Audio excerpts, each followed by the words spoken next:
Hey, good morning. It's Saturday. It's I almost said good afternoon, but it's not afternoon. It's good. It's still morning. I know what I'm doing somewhat. Welcome to another episode of Illegal Formation here on the Inside Edge Network. We are brought to you by LPV Productions and, of course, our network-wide sponsor, Alley Rose Fragrances. While we're talking about, just please, since it's the top of the show, visit AlleyRoseFragrances.com. Candles, body mists, all natural ingredients, vegan, cruelty free, made right here in the U.S. in Charlotte, North Carolina. Small business, so please help them out. Again, it's AlleyRoseFragrances.com, and use our code Inside Edge 20. I can put that up actually while you're looking at us. Use it for 20% off your order. It's first time customers get the 20% off with the Inside Edge 20 code. So please help our sponsor, and help out a small business. TK, man, it's Saturday. We made it to another weekend. What's going on, man? How you doing? Doing all right, man. Been enjoying this nice weather lately. Think we're in en route to a storm here shortly. I think a little after 12, we're going to get some rain, probably a little bit of lightning and thundering going on. So, guess stay inside, snuggle, and get cozy, I guess. That's it, man. Yeah, I had some some possible travel plans, but I think I'm gonna try to handle everything, all my business from the house today, because man, it's looking like it could get a little wild. I mean, I saw an update this morning that we might be in a increased risk area for tornadoes this afternoon, so we'll have to keep an eye on that. Definitely, whatever weather you pay attention to, whether it's on your phone, on TV, the radio, whatever it is, if you're out and about today, definitely listen up. Keep your heads up for that. It could get a little wild here later on in the afternoon. So just, want to give you a heads up. I'm by no means a meteorologist, so I couldn't tell you why it's going to get wild, but hey, I'm passing on the message. Don't shoot the messenger. We got a pretty good show for you guys today. We got to talk about, there's college basketball is weird right now to me. There's a talking point that I think I just don't quite understand at the moment. But we'll get into that, and we got to talk NFL transactions. TK, it's going down in the NFL. Nothing's official yet. All these trades are still unofficial until next Wednesday, I think. It's the first day. Wednesday the 11th is the start of the official start of the new league year. Yeah, and we talk about it all the time. The NFL does a good job of just like staying relevant, right? Like the calendar days where the Super Bowl's been done for a little bit, but we've still got the first day of the league, year or whatever. They're coming up in March, and then the draft, everything else. You got OTAs. There's always little landmarks that they make sure that you're paying attention to as a fan. I think that's actually pretty brilliant, to be honest with you. So whatever, they do a good job of that. But yeah, we'll talk about all the transactions and all the trades that, should be by next Wednesday. The legal tampering period is coming up, which is funny. Legal tampering, like what is that even? That's kind of a weird thing. But that's coming up, so we'll talk about that too. We'll talk about all that stuff. We will talk about we got to do some baseball. Got to do some spring baseball. We'll check in with the Guardians quick, see how they're doing. World Baseball Classic started. We got Great Britain out there with whatever. Yeah, we have a baseball team. Just give us the first font. We don't care. Put it right across. It doesn't matter. We talked about the jerseys before the show, man. They're comical to me. I thought they switched them up a little bit this year, but apparently I'm looking at the merch and they look the exact same from last year. So whatever. Listen, Great Britain's not here to win a fashion show. They're here to, probably not win baseball games either, but that's okay. They're here to play a baseball game. They don't care how they look. The old adage: look good, feel good, play good. Great Britain said, forget that. We're gonna look all right, play okay, and we still feel pretty good. So hopefully they're having fun. Just hope both teams have fun, right, TK? All right, well, let's get into this because Miami of Ohio. Let's just get right to it. So what did they do? They finished their season 31-0. The Red Hawks went into Ohio University, beat their rivals last night in overtime, and it got a little tense. I don't know. I don't have the video. I'm not going to play the video, but I don't know if you saw. You could. I'm sure look it up on. It's all over Twitter. It's all over Google. Everything else. After the game, there was a little bit of an exchange between Miami of Ohio players and Ohio University fans. It's a little bit of a spirited situation. They were telling each other they were number one. Not sure that's the finger they used. They got a little confused, a little tired after an overtime game and used the wrong finger. But that's okay. That happens. It's a rivalry, right? You got to add a little Add a little sauce to the rivalry, have a little fun. But anyway, Miami of Ohio, 31-0 after an overtime win. They've had some tough games. They've had some close games. But no one's taking them seriously. And a lot of people, a lot of national pundits say they might not even make the tournament, TK. They're 31-0. They haven't lost a single basketball game since the opening tip of the year. Okay, they're 31-0. Yeah, the schedule is pretty bad. Okay, they're 18-0 in the MAC in the conference. That's fine. They're undefeated. They got the MAC tournament coming up. All the March Madness stuff is coming up. By the way, this is one of my favorite times of the year for sports. I absolutely love the first 2 days of the tournament. That Thursday, Friday of the NCAA tournament. There's really nothing like it. They've added the play-in games, which I think makes it a little weird now. I don't really love the field of 68. I wish it was, I just wish everything started on Thursday. It makes you fill out your bracket a day sooner. I mean, come on.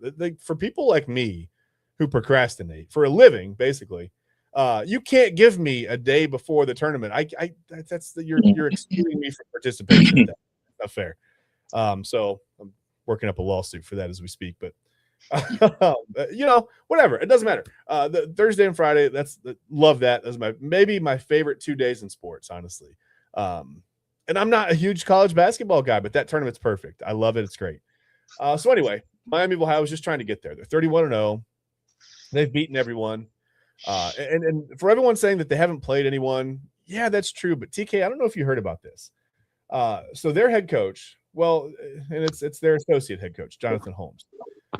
He said, look, we got a problem, right? Last year they won 25 games. They returned six of their top 9 players from the year before. So you've got that going on. And then you've got a situation where he said, our schedule doesn't look great. Let's I don't know what you would say. Let's make it a little better, right? So he sent out letters to, he says, up to 100 Division I schools, every conference you can think of. He even mentioned him here: Atlantic 10, Mountain West, all the other top mid-major leagues as well. Trying to get a little bit better opponents, a little bit higher quality opponents. Everyone turned him down. He says it's because they're in this kind of a weird middling range where they're a dangerous mid-major team with a lot of senior leadership, or at least veteran leadership or whatever on the squad. And so nobody wants to play. Well, you would think in a 30, 31, whatever game season, one game isn't going to, it's not going to make or break you. Although, I mean, we've got people saying that one game may actually make or break this Redhawks team. So first of all, why is nobody willing to play Miami of Ohio? Why would all those schools turn Miami of Ohio down? I mean, one regular season game you're worried about losing to a mid-major? And then also, why is no one taking a 30? And I get it. I understand it's strength of schedule. They haven't played, the Dukes, the Kansases, the Arizonas, the Michigans of the world. I understand that. UConn up there as well. But still, to play 31 games, TK, against any level of opponent and win all 31 games, I think is impressive at any level. Especially, I mean, this is organized basketball. This isn't an intramural league. You know what I mean? Like, they're 31-0. They deserve to be in the field of 68, don't they? Yeah. Absolutely. Man. Why does no one want to play? The big thing that I see here is this is a team from the MAC conference. I do understand that the Mid-American Conference has made a name for themselves in the past, and it has been an important integration of college sports, especially the MAC tournament for basketball. But you think the past 10 or 15 years, it really hasn't hit the same. And, you look at their 31-0 record, as quick as you are to congratulate them, I know there are a ton of people that are just looking to discredit them, just like you said, because of the level of competition. But at the same time, we have to factor in the simple fact that this is a Division I school. Now, it may not be a Power 5 school, ACC, SEC, Big Ten, so on and so forth. Yeah. But at the same time, these are all Division I athletes. So, to be on the side of saying, oh, their 31-0 record means absolutely nothing. It's completely asinine to me. I definitely think they deserve one of the 68 slots. If they lose in the tournament, so be it. Most of those teams that are going to be in the preliminary 64 for March Madness probably don't have 30 wins themselves.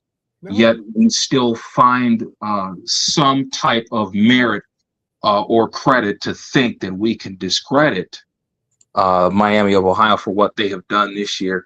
It's completely asinine and very ass backwards. I don't agree with it at all. And to say that if they lose in the MAC tournament that they won't get a spot in March Madness is even worse.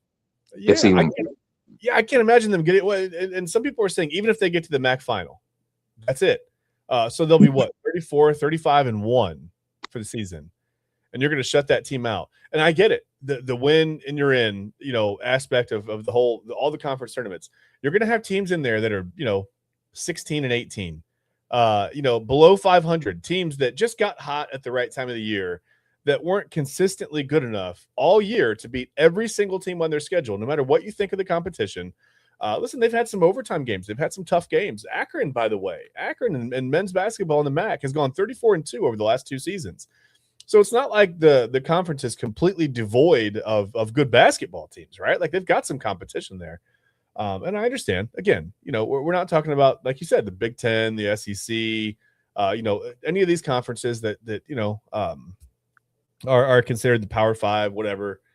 And I know they're not big time college basketball, but man, for a team that goes 31-0 in a field of 68 teams where, like I said, we're going to have teams that are under 500. I mean, I just don't see how you don't, and by the way, they're one of 8 teams over the last 50 years. I'm looking at the list right now to start 30-0 in the season. And all of these teams were ranked number 1 at some point during the season. And I get that Miami of Ohio is not necessarily going to, ascend to the top of the top 25. They're not going to be ranked number 1 in the nation. I get that. But man, to be completely disregarded as this isn't UCF claiming a national title because they finished the season undefeated, right? Like that. I mean, this is, this is a sport where, again, we allow 68 teams into the tournament to decide who is a national champion. Miami of Ohio at 31-0 should absolutely be one of those 68 teams. You could obviously make the argument for UCF that they shouldn't have been a playoff team the year they finished 13-0. That's fine. I get it. They probably shouldn't have been. Strength of schedule is what it is. College football is very, very different from college basketball. I think there's a lot more parity in college basketball than maybe some people are willing to give it credit for right now. And I just think it's really hard to go 31-0 in any sport at any level. You've seen, I don't know, I've been on some really, really good baseball teams in my time.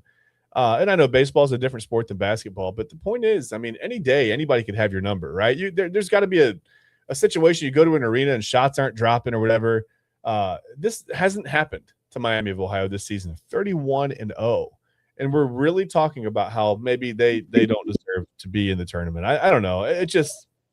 And then some damn 15 and 18 team is going to be like the 16th seed or some shit. Like, come on now. Right. Be serious. Right. And we're talking about Miami being an 11 seed. I mean, I think they should at least have, I mean, they're in the top 25. I think they should at least have maybe the allowance of being a top, I don't know, a 6, a 7 seed. I mean, I get that they're not 7. Yeah, just reward them for what they've done. And we shouldn't like compare them against historic. Well, the Gonzaga team that started 30-0 played this strength of schedule. Well, that's fine. I mean, that was great for that year, for that team. These guys deserve to be rewarded for going 31-0. Yeah, that's an accomplishment. Yeah. That ain't no participation trophy accomplishment either. You guys went out there and went 31 for 31. I don't see how you can't field one of the 68 spots that are going to be qualified for March Madness. This is nuts. Right. And if this was a top 16 tournament, we wouldn't be having this discussion. Exactly. Miami would be 31-0, and it'd be fine going to the NIT, and that'd be fine. Mm-hmm. And I wouldn't say a word. But 68 teams is different, TK. I mean, that's a lot of teams to say, this 31-0 team doesn't. I mean, just think about it. Think about it. Does that even make sense to you? No. Does it make sense to anyone? Some people, apparently. So if they play a top 50 schedule next year and go 21-10, are they a better team? I mean, I don't even know, but it's just like, look, man, it's not like we're talking about Ferris State here. Okay. This is a Division I program. Like, in college football, I could see exclusion like this because there's only a 12-team format to begin with. So I can see you excluding someone in that. Fine, whatever. It sucks, but you do understand. 68 teams, they need to make their way into that. There has to be some kind of way that they can be one of those teams because it's just not computed at all. It's really not. I think the argument, which is a false argument, that more teams finish undefeated like this in college basketball. Well, then where are they? I mean, if the MAC is so easy to go 31-0 in, like where are the other MAC schools that are 18-0 in the conference, right? Like why did they not run the table? If it's so easy to do, and I get it. Listen, it deserves to be mentioned. They have the 364th ranked non-conference schedule in the nation. That's not great. Okay. 364th is wild. That is also not their fault.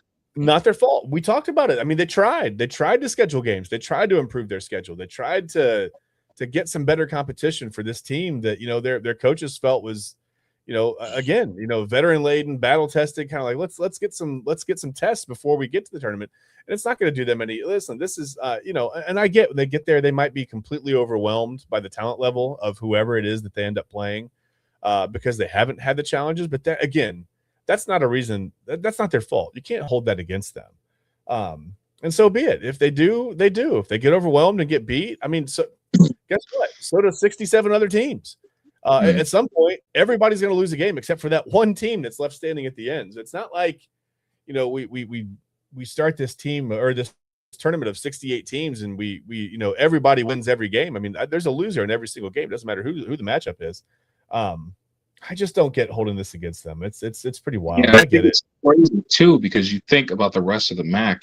Akron was 25-6.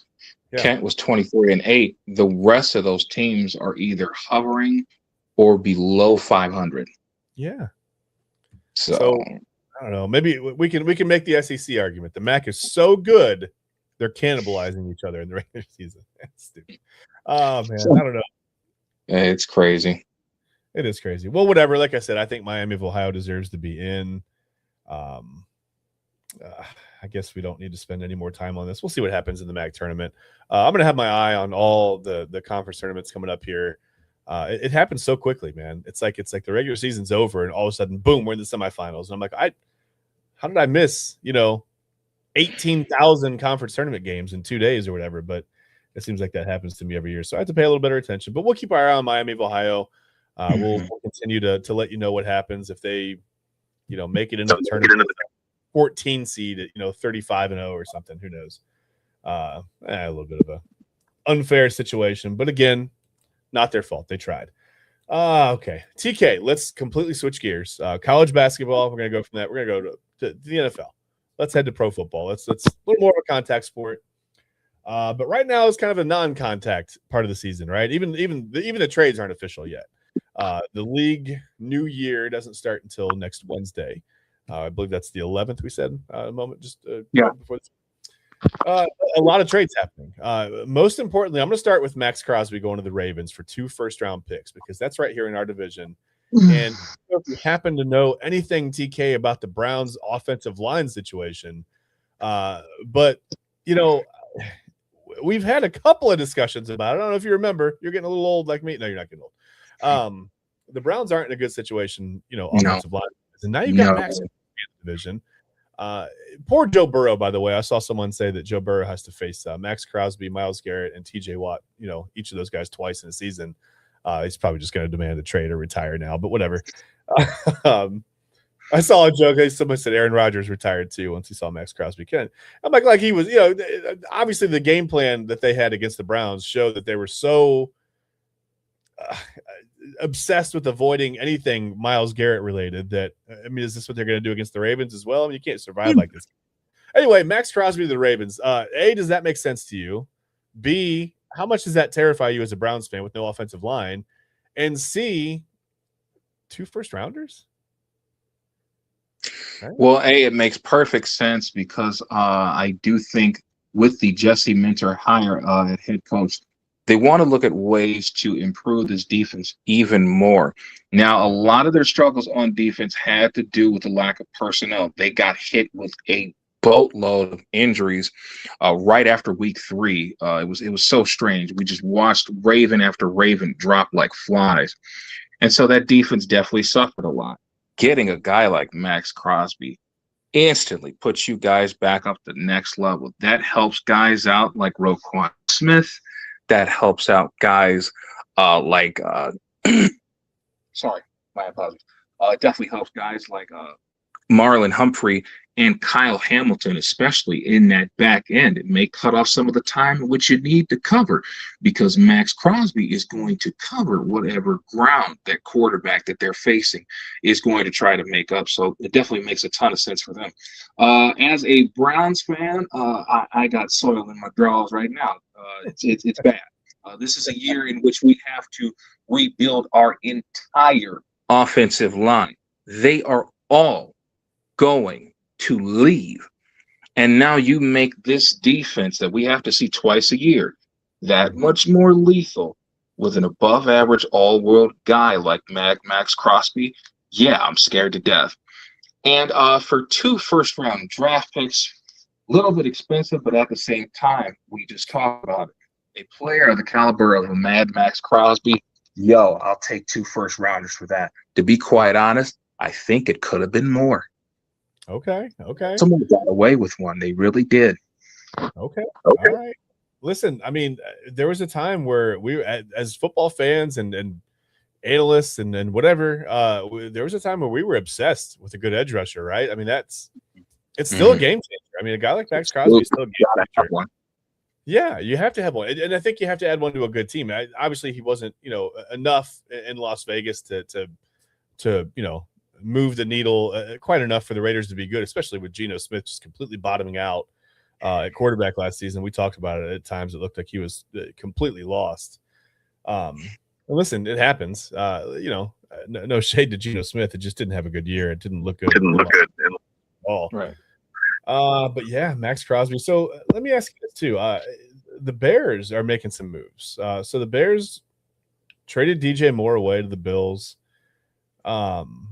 for a 2nd-round pick. That seems to make sense for the Bills. They need a wide receiver. They need a wide receiver 1. I thought they would go with more of a burner type of a guy. I mean, DJ Moore, he's not slow, but yeah, he got some jets on him. Yeah, and there's been some talk about receivers needing to run like a 4-2, which I don't think is true at all. It's not necessary. If you can run a route, you can create some separation early on in a route. That's what matters. There aren't a whole lot of guys run a 4-4 or worse. Yeah. Keeping it real with you. Yeah. So I think I started to buy into that for a second here. But DJ Moore for a 2nd round, does that make sense for you? It makes sense. Definitely makes sense. To get a guy like DJ Moore for a 2nd-round pick, I think that's definitely a pretty good trade. You think the production that he's had over the past couple of years, that they may have overspent for that. But at the same time, when you think of the type of talent that Dennis DeMoore Jr. really is, a 2nd-round pick ain't nothing to be stressed about at all, especially with the conundrum that the Bills wide receiver room has become over the past season. Obviously, the unknown future of Keon Coleman is the big bugaboo here. Obviously, you're wondering if Brandon Cooks is going to return. You're thinking, do you really even want him to return, especially after the crucial drop in the AFC divisional game against the Broncos? I don't know if they've forgotten about that yet. Yeah. They just released Curtis Samuel after completing the DJ Moore trade, which was doing the tampering period. Yeah. So, but yeah, this definitely makes a lot of sense. I think Josh Allen should be very excited. You still got to figure out what you're going to do with both tight ends, though. I know Dalton Kincaid is going to be a significant part of their future. I do not know where Dawson Knox stands right now, so that's going to be interesting to see how that plays out going later on into the offseason and the free agency, things of that nature. Okay. But yeah, the Bills did a good job by getting this one. Again, 2nd-round pick ain't nothing to sneeze at, especially if you are going for a position of need and you get a guy as talented as DJ Moore. You definitely want to trade her. Yeah, I mean, the Bears get a 2nd-round pick. I mean, you kind of wonder, will they go for a center? But they did. I mean, for what it's worth, they traded fifth round pick to the Patriots for Garrett Bradbury. That probably depth. So you wonder, do the Bears pick a center in that second round with that second round pick, that newly acquired second round pick? Do they go for another wide receiver? I kind of feel like they may go offensive line there and try to look for a center, because the reason they traded DJ Moore, I think, was because they were trading from a position of strength. And Moore's, his production had kind of dwindled over the last couple of seasons. He had a really good first year with Justin Fields. If you remember, I think it was like 1,400 yards, a bunch of times. It looked really, really good. It looked like those two were going to blossom together, and the Bears offense was taking off, but it didn't really work that way. Fields, it seems like every year Fields his I don't know, it just he instead of opening up into the offense more and more as he goes on in the NFL, it's like he closes more and more, and he just holds on to the ball longer, and he's more, there's more indecision, and I'm not really sure what's going on with Justin Fields. You it's way too into his head right now. Yeah. At this point, I think he's unintentionally doing it to himself, and it really is sad, especially as a Buckeyes fan. Yeah, it's tough to see for sure. But I think we'll just have to. It's one of those things we'll have to keep an eye on. We'll see what the Bears do with that second round pick. If they lean toward, I would think you're going to have a starting center. And as far as free agency is considered, I think. Well, and I'm just looking at some of the projections in free agency, I guess. And we'll start with somebody who's projected to go to the Browns. According to ESPN, their predicted landing spot for Rasheed Walker is a 4-year, $80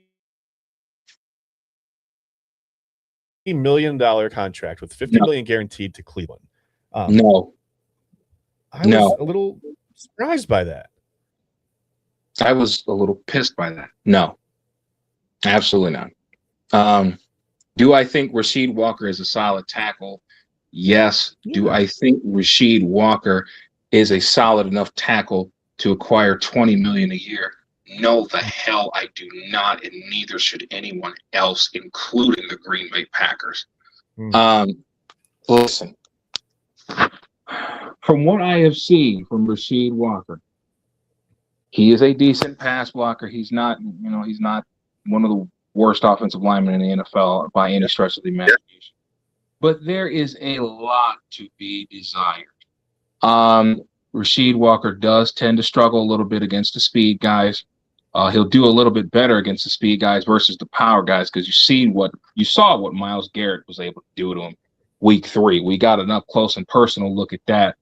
I just don't run. Yeah. Like a scene from Jurassic Park and on a Sunday afternoon at 2. But anyway, it's like, listen, this guy is about as average of an NFL starter as you're going to get. He's going to struggle against the speed rushers. He can handle his own somewhat against the power rushers that aren't named Myles Garrett.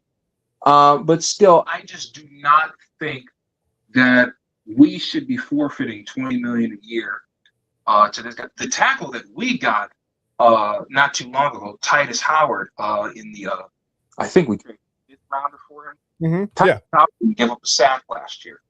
And he may not have been the perfect lineman, but boy, was he close to it. Yeah. He was very, very borderline elite pass protector, good in the run game as well.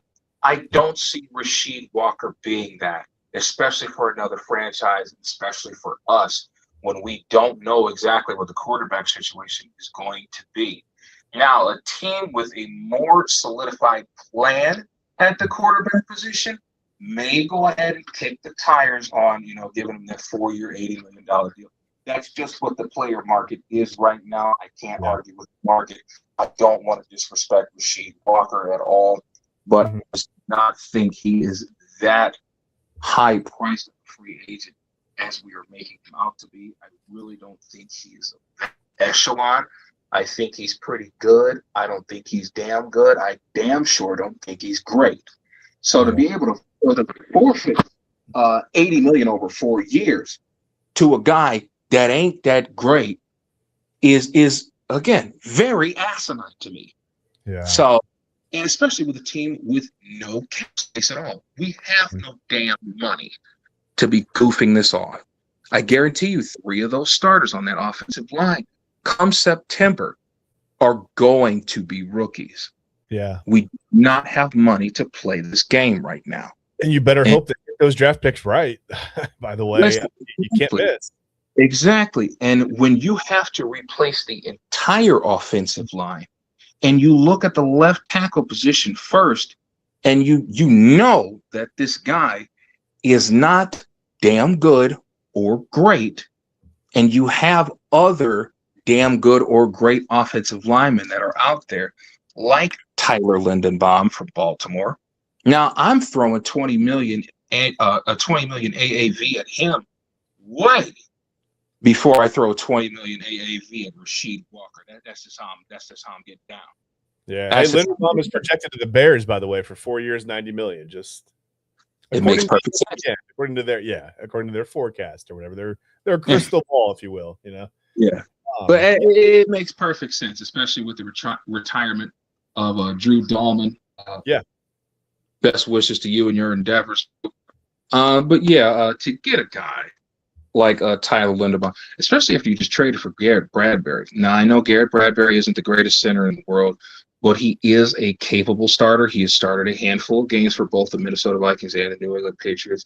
He could easily slide in and start for the Bears if need be. But if they go out there and they nail Tyler Linderbaum, boy, howdy, is your center room looking spotless right now. Yeah.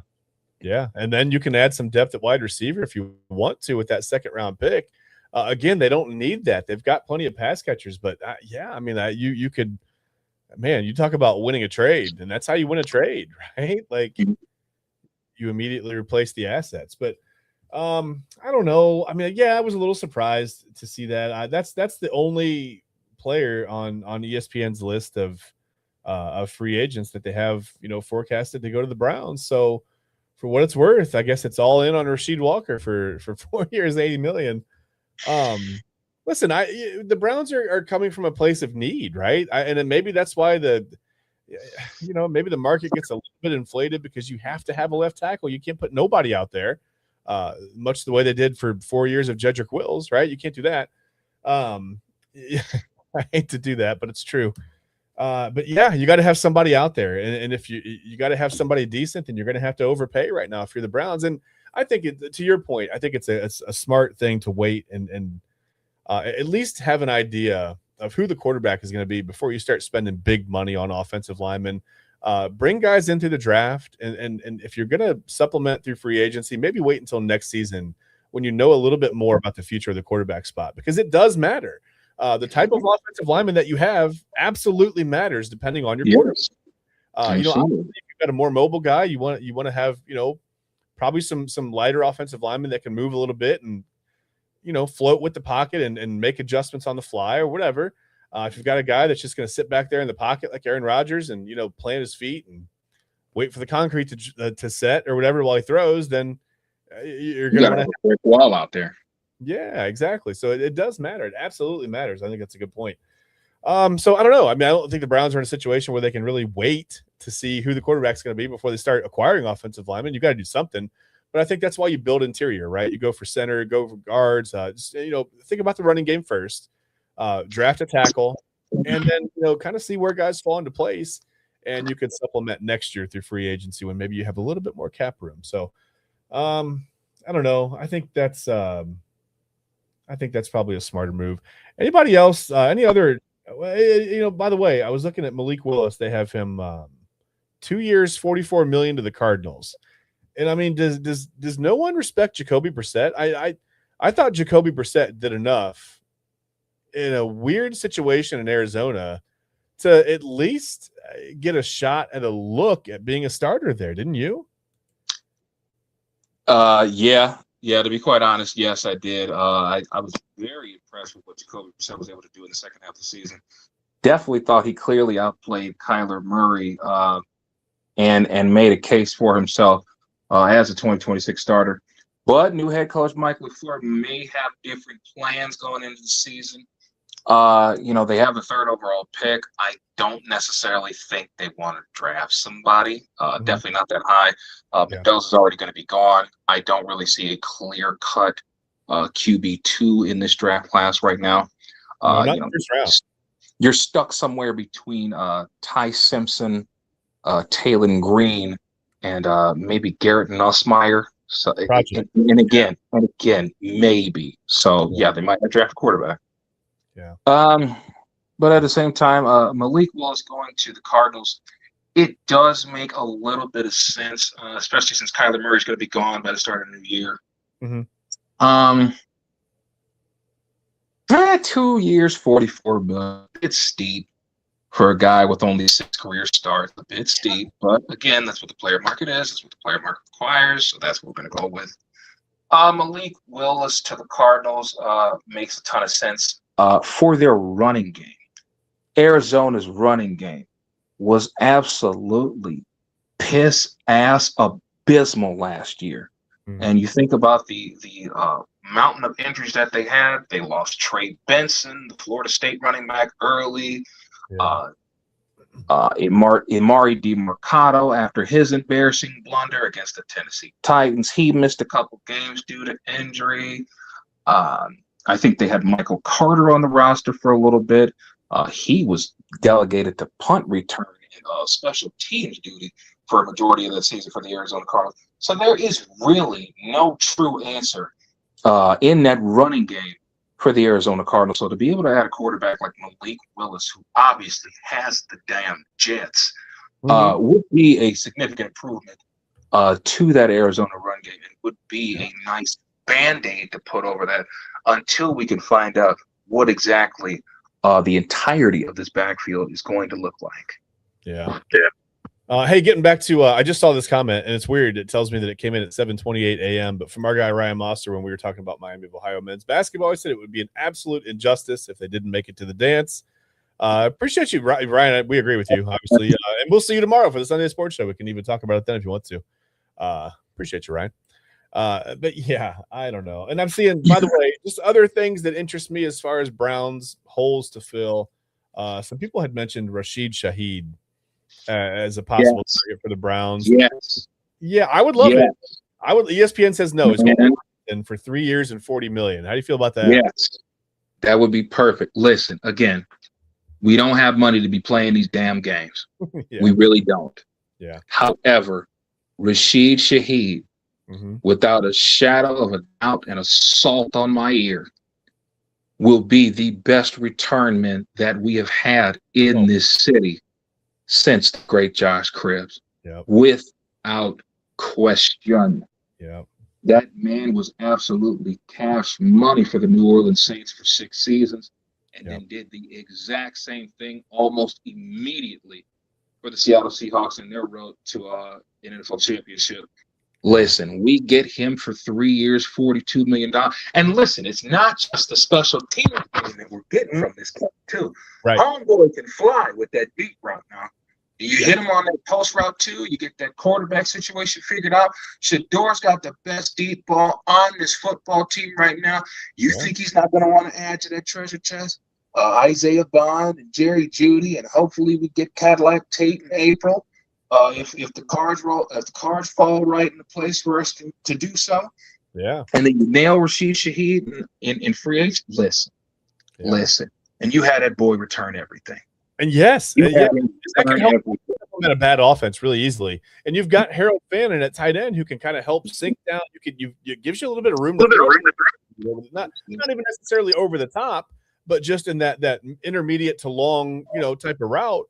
It gives you a little bit more room to work when you've got a tight end like Fannin, who's a legitimate pass catcher over the middle. So I think that makes a difference. I would love to see Rashid Shaheed here. I don't know if he would want to come to Cleveland or not, but they have Mike Evans, tabbed to go back to Tampa Bay. No surprise there. Alec Pierce to the Chargers. How would you feel about Alec Pierce for 3 years, $80 million? No, absolutely. Yeah.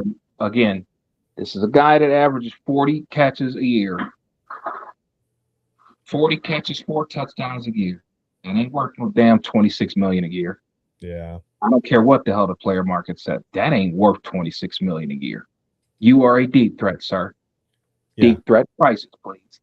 Yeah, I'll take Rashid Shaheed in that situation. If you're going to give me the choice, if I have my choice as a Browns fan, I'm taking Rashid Shaheed. Yeah, TK, let's take a break. When we come back, we'll talk a little baseball. Unless there's anything else you want to get into transaction-wise or anything you expect to see or anything you were surprised to see just regarding any of the NFL, the transactions that weren't because they're not official yet, but they will be. Anything else that you wanted to mention on the NFL before we go?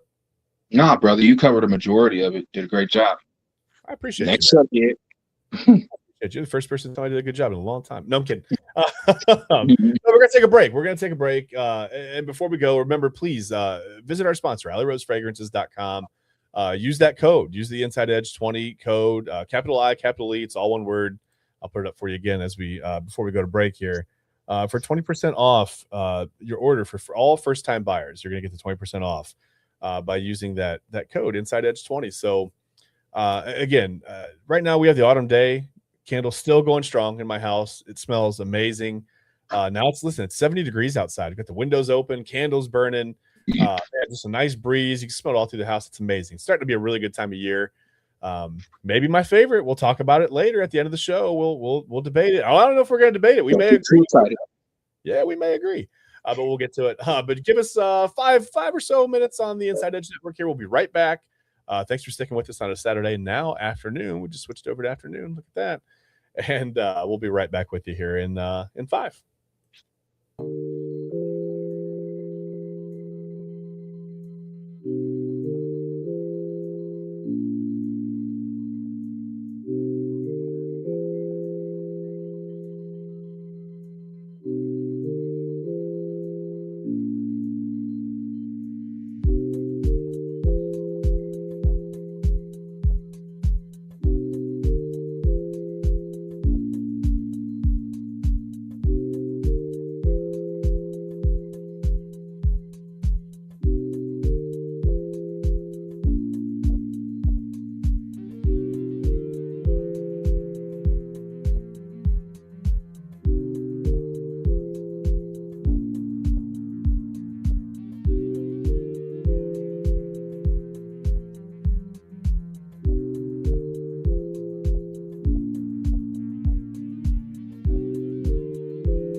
Hey, welcome back. Welcome back to the Inside Edge Network. Welcome back to Illegal Formation. Yeah, we talked a little college basketball before the break. We talked some NFL, some transaction stuff. Even though keep that on the hush. Those aren't official yet. That didn't happen. None of that stuff we talked about actually happened. That Max Crosby trade isn't official, although I've seen people already photoshopping him into a Ravens jersey, TK. I've already seen what he's going to look like when he's terrorizing, Shedeur Sanders or whoever the left tackle is going to be for the Browns, whatever. Already got a pretty good look at that. So, and for what it's worth, it looks like Lamar Jackson knew that was coming. Just a couple hours before that was announced, Lamar Jackson, he was all over social media.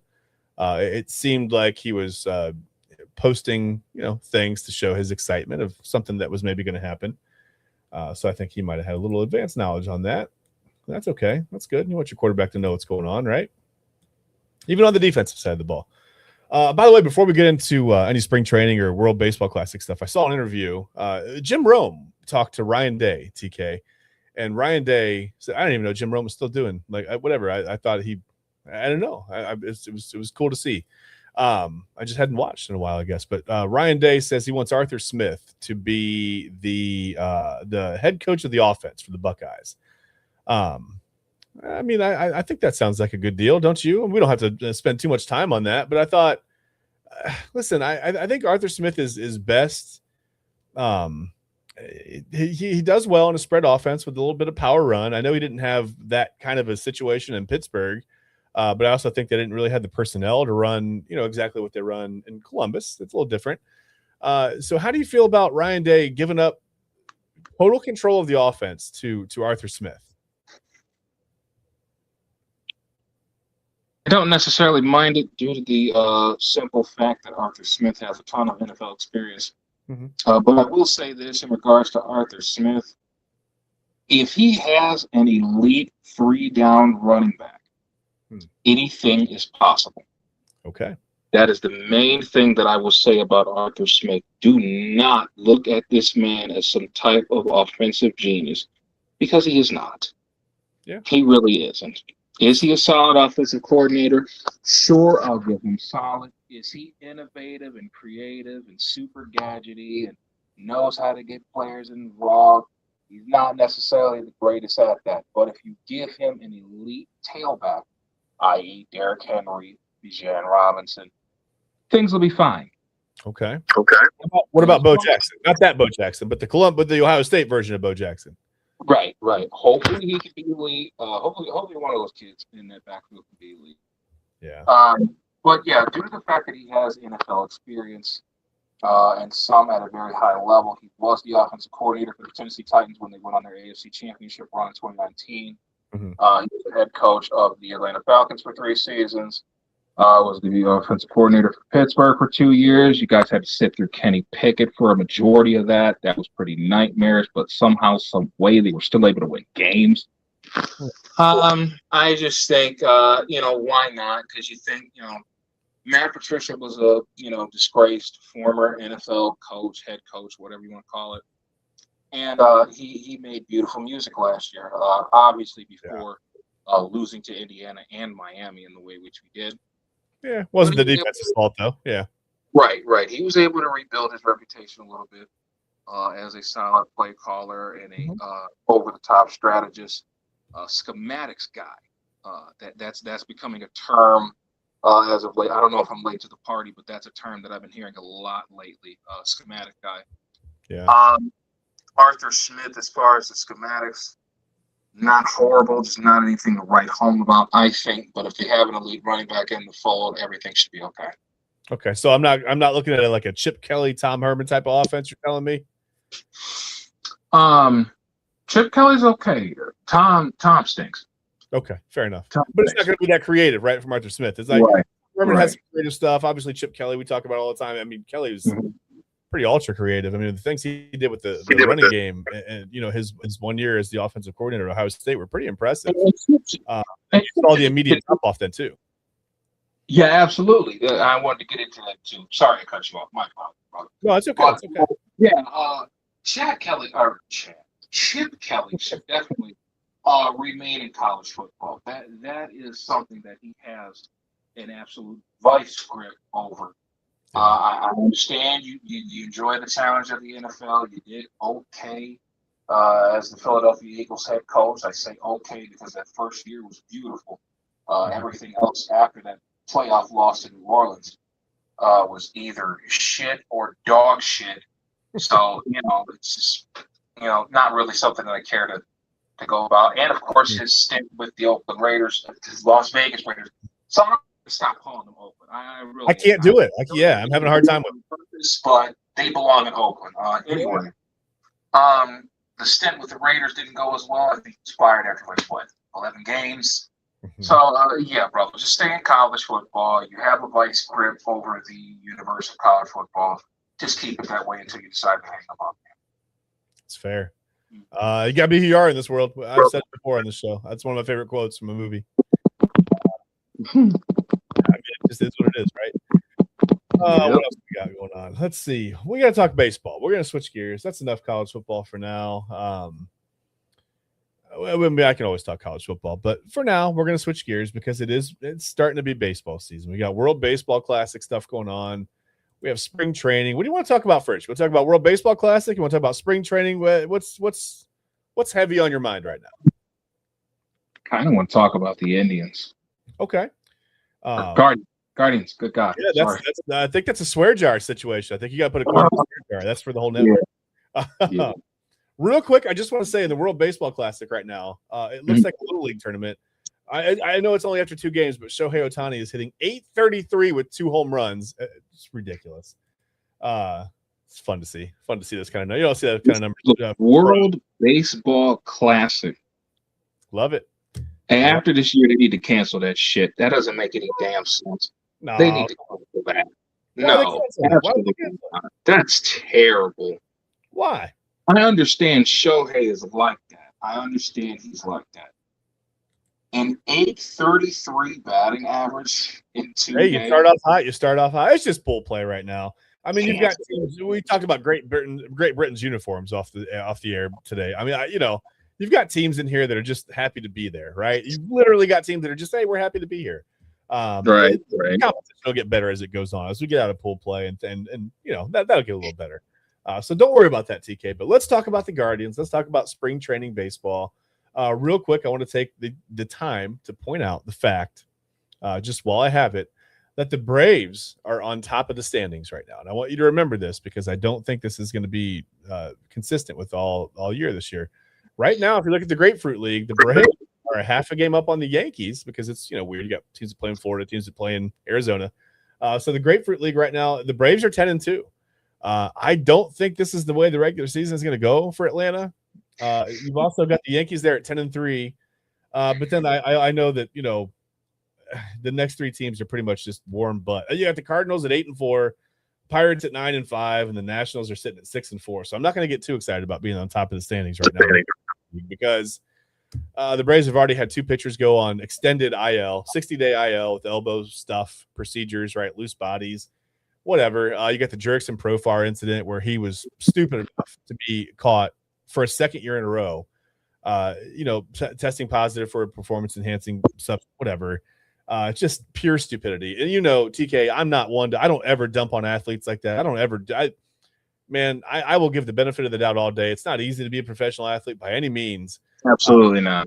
That was pure stupidity. To be caught 2 years in a row in spring, not even to make it out of spring training, 2 years in a row is the absolute height of stupidity. I'm sorry. I can't forgive that. It can't be forgiven. Right. I totally get it, Chad. As much as I advocate for bringing back steroids, and I truly, deeply, madly believe that they need to bring back steroids, especially to baseball. If it's against the rules, it's against the rule of play. That's it. We can't do it. I wish you guys could shoot up like back in the day and get your anabolic pills over the counter so you can go ahead and hit 75 home runs in the season and have everybody thinking you're Thanos on wheels. But at the same time, we can't do the roids, baby. Until we get a new commissioner in there. You get me in that thing, I'll let you do all the roids you want, but that ain't gonna happen.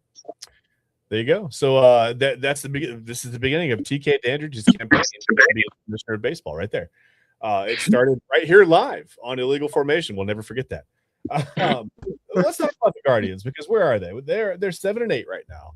And again, I'm not, let's not make a big deal about spring training records. I'm not tooting the Braves horn at all for being 10-2 right now.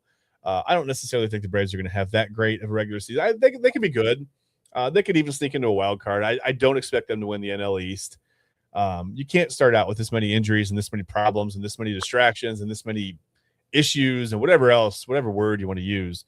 You can't start like this and expect to have 100, 102 wins. I think that's what it's going to take ultimately to win that NL East this year. So, the Braves could be in trouble unless they find something. But so the Guardians, TK, tell me why when I look at the Cleveland Guardians at 7-8, okay, and I scroll down here and I go, well, where are the Detroit Tigers? Okay, well, they're 3-6. They're not playing very well either.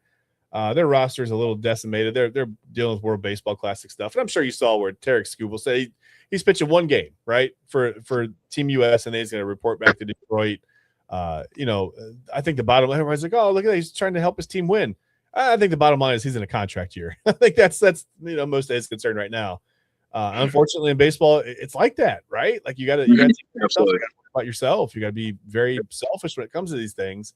Maybe that's some of the work stoppage is going to aim to alleviate with the salary floor, a salary cap. I don't know that the salary cap is going to be something that the players are going to just go, yeah, okay, sure, let's do that.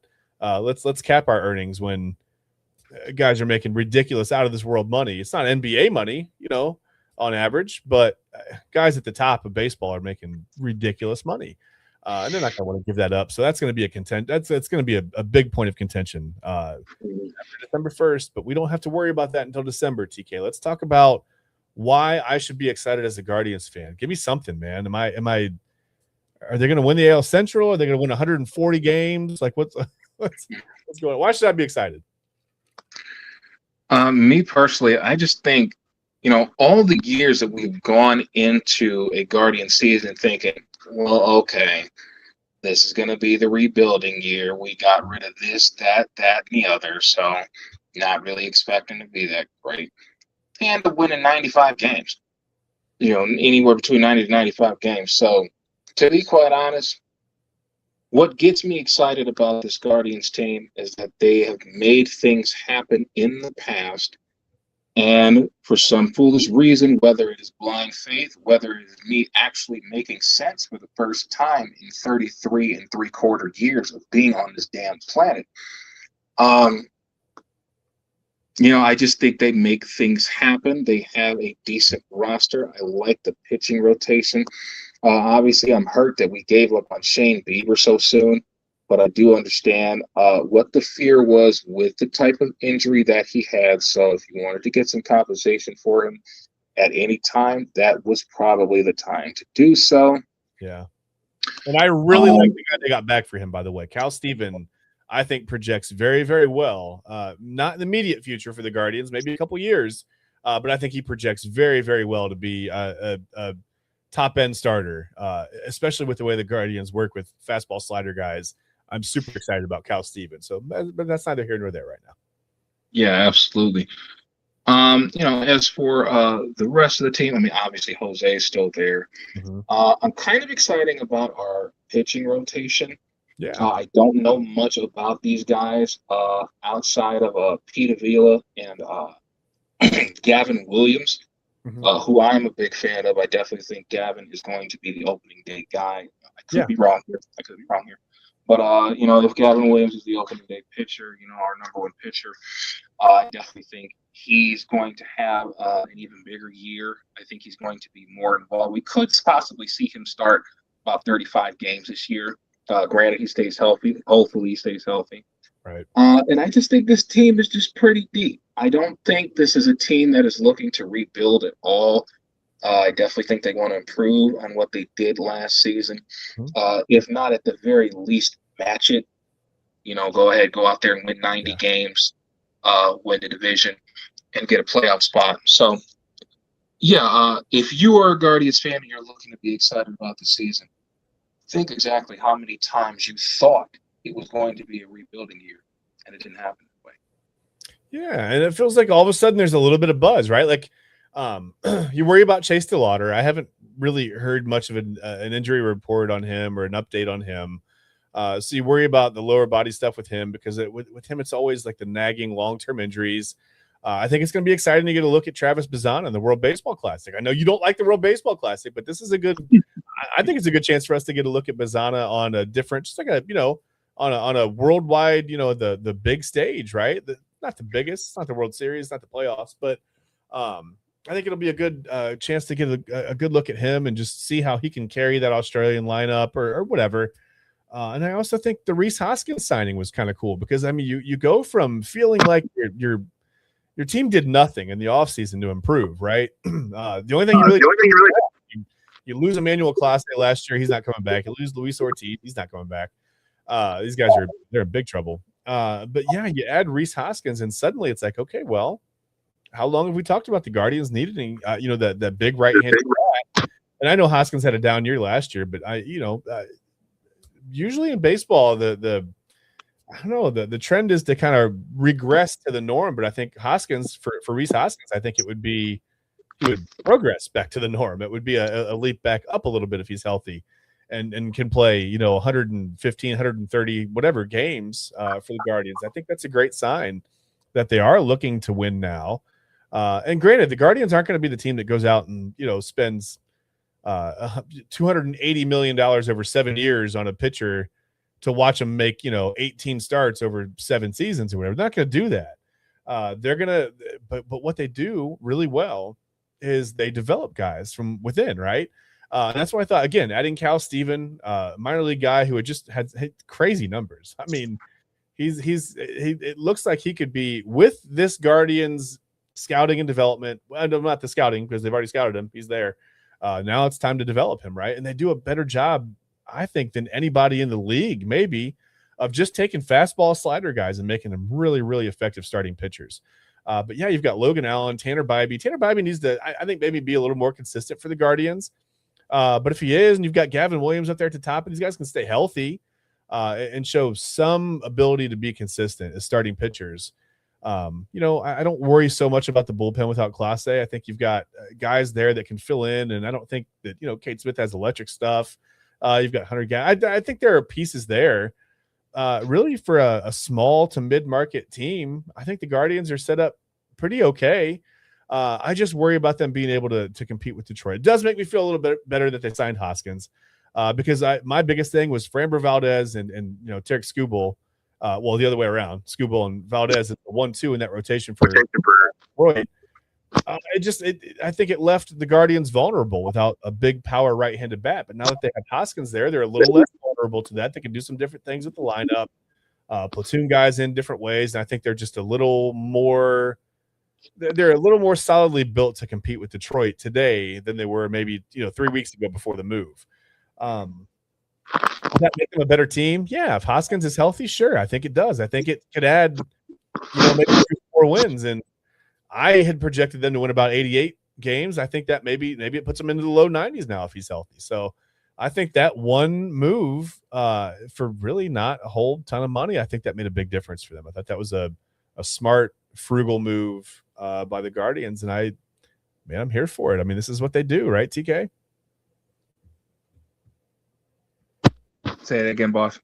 Oh, I just said this is what the Guardians do. I just thought it was a smart, frugal move to pick up Hoskins on a, kind of a come back, prove me kind of a deal. And I mean, we know what he's capable of, and this is what they do. I mean, they take these chances, and this one feels like it could work out. Absolutely, and it was definitely a move that I was excited about. I was so anxious to break the news, and I absolutely kind of lost my head a little bit when Ryan ripped it off that we had gotten Rhys Hoskins first. But yeah, definitely a 1-year proven deal for a guy that has been a multiple-time All-Star. You think, at the age of 33, coming off of a significant injury, he had a very injury-riddled 2025 season, only 12 home runs, still managed to get 66 RBIs out of that. So, he could still hit that thing when it needs to be hit. It's just a matter of, how is he going to be health-wise going into the season. And I think, taking it easy with him during spring training, just focusing on that injury first to Yeah. get him ready for late March, early May, April, so that he can be a key contribution to this team. And I think he will. I definitely think he will. This is definitely going to be a bit of a bounce back year. Don't think, on the lines of, all world, all pro as to where he was a few years ago. I'm not expecting a repeat of the 52 home runs that he hit not quite a while ago when he was a member of the Phillies.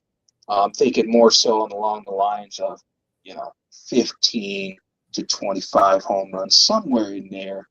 You get the RBIs, keep him around 60 to 70. At the most, you hope he gets 100 RBI season. That'd be pretty cool. But at the same time, just temper your expectations. He's going to be a solid contributor. Just don't think he's going to go all world on you all of a sudden. Got to remember, he's 33. So. Yeah, I mean, right now I'm looking at Chase DeLauder, and I mean, he's been playing. Again, it's spring training and it's early on, but he's hitting 545. He seems to be seeing the ball well. For whatever that's worth, but he's back, he's playing, and I think that's the important thing. You hope that he can stay healthy. You hope you can get Travis Bazzana up here soon to make a difference, and then all of a sudden now, you've got Kyle Manzardo, Jose Ramirez, Travis Bazzana. If they can get him going the way that they think he can play, number 1 overall pick. Chase DeLauder, healthy. Stephen Kwan, getting on base, and Rhys Hoskins, platooning at different spots and hitting 20, 25 home runs. All of a sudden, that's a dangerous team. If that starting pitching staff is pretty healthy, then all of a sudden the Guardians look like they have something going on. So we've got a long season ahead of us, right? The home opener is April 3rd. They'll start off on the road, but they come here and they play at home for the first time April 3rd. So we'll see a couple of things. Are they healthy? Are they all put together? Is it going to snow for the home opener? We'll see all that. We'll definitely keep an eye on it. Yeah, I think that's just I think the Guardians look a little bit better than they did 2.5-3 weeks ago before the Hoskins move. So that makes me pretty happy. I guess we won't talk World Baseball Classic, TK, since you hate it. Oh, man. Party pooper. All right. Well, listen. It's so bad, man. I think it's fun. I like it. It's like a big travel tournament. You know what I mean? It's like a worldwide travel tournament. And granted, some of the teams, like I said, they're just happy to be there, but that's okay. So let's talk about one last thing before we get off of here, TK. It's winter still, technically, but it's starting to transition into spring. You can feel it's been 70 degrees for a couple of days now. Again, I told you we've got windows open in the house. There's a breeze coming through. Stuff's blowing off. Okay, we got to pick all the paper. It's just stuff flying through the house because it's so windy right now. But it got me thinking. I mean, I love the transition from winter to spring, right? But some people really like that transition from summer to fall. So which one is better? And I got lazy this morning. I'm not going to lie to you. I made a pros and cons list, and I was like, I'm going to make a graphic, right? I'm going to put something together. And I was just having a hard time with design. And I thought, you know what I'm going to do? I'm going to go to ChatGPT, and I'm going to ask ChatGPT to make us a graphic that tells us the pros and the cons and the benefits and the whatever from going from winter to spring or from summer to fall. And so here's what I got. And you'll notice right away, I don't know what's up with the numbers. The pros are numbered 1, 2, 3, and then 1, 3, 4 over here. I don't know what that's about. Not really sure. There's some duplicates on here. They really like Pumpkin Spice Mania. Apparently, he's a big fan of yelling at the TV during football season because that's number 1 and number 2 on the same pro list. I'm not really sure what's going on. But I think this gives you enough information, TK, that there are some talking points here. And I thought my own list, winter to spring, right? The return of the sun, right? You get some vitamin D. The sun is out longer during the day. Your mood jumps back. It's like, it's 70 degrees outside. And I kind of remember that I enjoy being alive here, right? You forget sometimes during the winter, you don't want to go outside. You don't want to do anything. Hey, I do have a soul. Exactly, right? Maybe the best part is if you got the windows open during the spring and you're sleeping. This is the time of the year where the birds start their like 4 a.m. screaming competitions. If you ever we've got trees all around the house, so that's a fun thing we got to look forward to as well. Maybe that should have been on the list. You can do outdoor things. The first 65, 70 degree weekend triggers. I think it's mandatory grilling laws in the state of Ohio. You start to smell. It's like burgers and chicken, everything on the grill from everywhere around you. The whole neighborhood's grilling stuff. Snow's mostly gone. It's mostly melted. That's good. I guess some of the cons are this time of year is this is mud season now, right? I can't walk mud across my spring is yard. here. Yeah, I can't walk across my yard because this is the only time where I ever actually have to deal with what I feel like is quicksand. When I walk through the yard, I sink in a couple inches and I'm worried I'm going to lose a shoe. You've got fall, spring. That's a bad thing. It gets warm and then it's going to snow again. We know that's coming. And I think the biggest thing is like the allergies, right? Allergies have woken up. No one invited them back, but they're here. What else? I guess the one bad thing about this time of year is you leave the house in the morning with a coat on. Okay. And that's over here, I think, in the did that make the list? No, Chat GP didn't like that one. I tried to enter it, but it didn't like that one. You got to juggle your outfits, right? You leave in a coat, you end up wearing a t-shirt during the day. By the end of the day, you're carrying a sweatshirt and a coat. You got a winter hat and you got like some sandals. You don't know what's going on. You don't know what you're gonna wear. You got every outfit, but then summer to fall is like it's gonna be football season, right? That's when all the football stuff is coming back on. You get to watch, well, unless you have YouTube TV and Disney rips ESPN away from you every fall. That's starting to be a thing. That's another tradition that probably goes on the cons list now. All your pictures look really good because your trees in your yard do a cool thing where they drop leaves into your yard and you have to pick them up like you are an employee of your trees. I think that's fun too. Again, maybe some of these pros should have been on the cons. Okay, I don't know which way I'm leaning anymore. You tell me, man. Where is it at? Is it from winter to spring or is it from summer to fall? What's the best transition? All right, I'm going to try to make this as quick as I possibly can. I'm going to do one for me and then the general consensus. For me, I have always been a fan of the summer leading into the fall because I spend the entire year thinking about football season. Yeah. That's just how weird I am. That's just how obsessed I am with this. And that's just what it's been for me this entire time. I love having a nice summer and then being able to go into fall. I definitely think fall is the best season. And mainly because of football season, whether it's the pros or the college athletes or the high school kids or even the little puny minis, I love football season. Now, the general consensus, I definitely think a lot of people enjoy that winter going into spring. Granted, the allergies are going to spike up.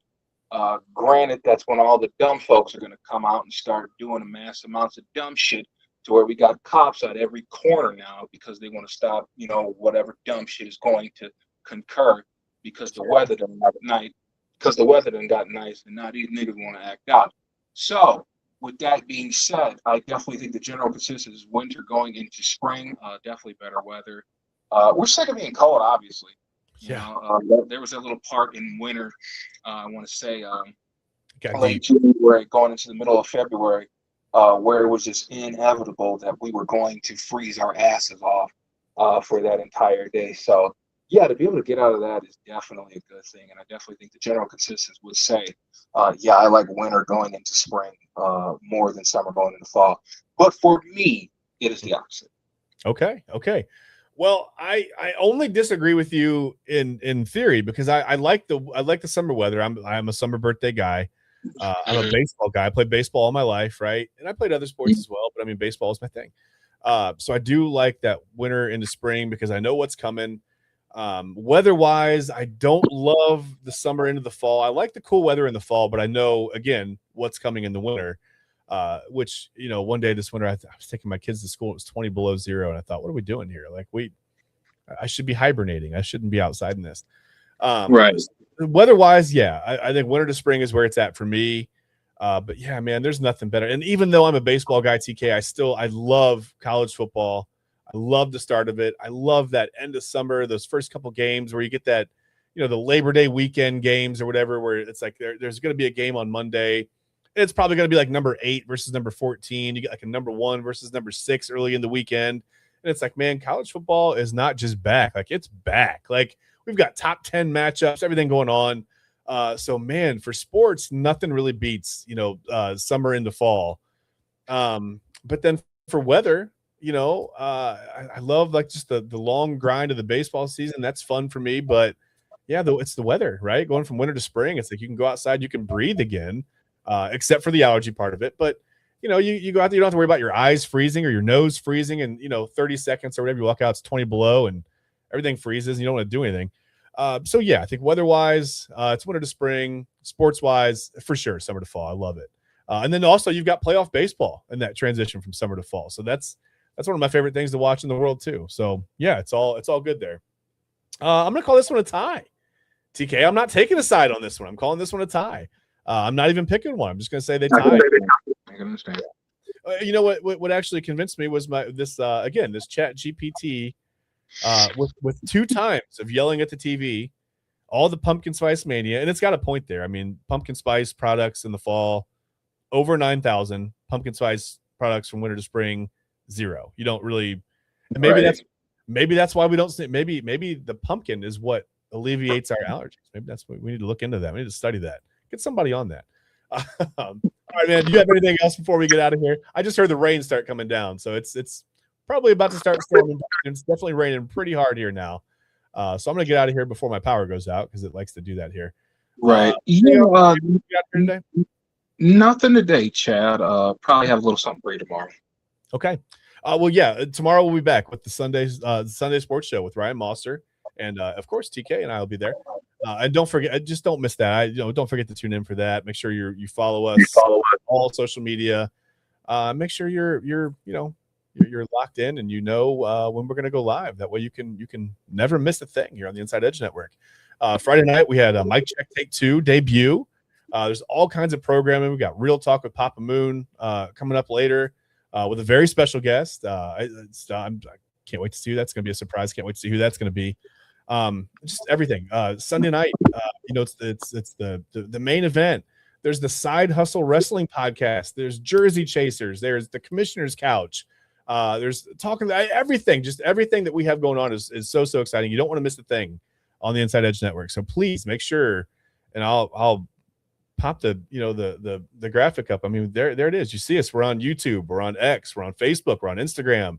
You can find us on TikTok. I mean, we are everywhere. We're at Inside Edge Net on every social media platform. So please, again, your support matters. We definitely notice it helps, and we appreciate you. We couldn't do it without you. We wouldn't do it without you, because what would be the point? We'd just be yelling at each other, on meetings, and it wouldn't be any fun. So please definitely go give us a follow, subscribe, like, comment on our videos that you see, whatever it is. Just engage with us in any way that you can, because it does help us. Again, we're very grassroots. We're very built from the ground up, and we appreciate and need your support to continue to bring you all the quality programming that we do. And then while we're at it too, let me remind you one more time to visit our sponsor, please, AlleyRoseFragrances.com. And first time purchasers, for 20% off your order, use that code Inside Edge 20, capital I, capital E, all one word. That's going to get you 20% off your entire order of candles, of body mists. And I'm telling you right now, it smells amazing. We've only been through the autumn day. I can't wait to burn the others. I just keep taking the lids off and smelling my candles in my studio. They smell amazing. Can't wait to start burning those. But again, guys, we appreciate you. We will see you. Well, TK and I will. We'll see you tomorrow on the Sunday Sports Show, along with, again, our buddy Ryan Mosser. That's it, guys. Please, again, watch the weather today. Make sure you've got your phone notifications turned on. Could get a little hairy later, so always make sure you're aware of what's going on as soon as you can be, because it's that time of year. With spring and summer, I guess maybe that should have been another con. It comes a little bit of wild weather sometimes in Northeast Ohio. It seems like Tornado Alley shifted a little bit. So please keep an eye on the weather. Make sure you're safe in all that you do. And we will see you tomorrow on the Sunday Sports Show. Bye, guys.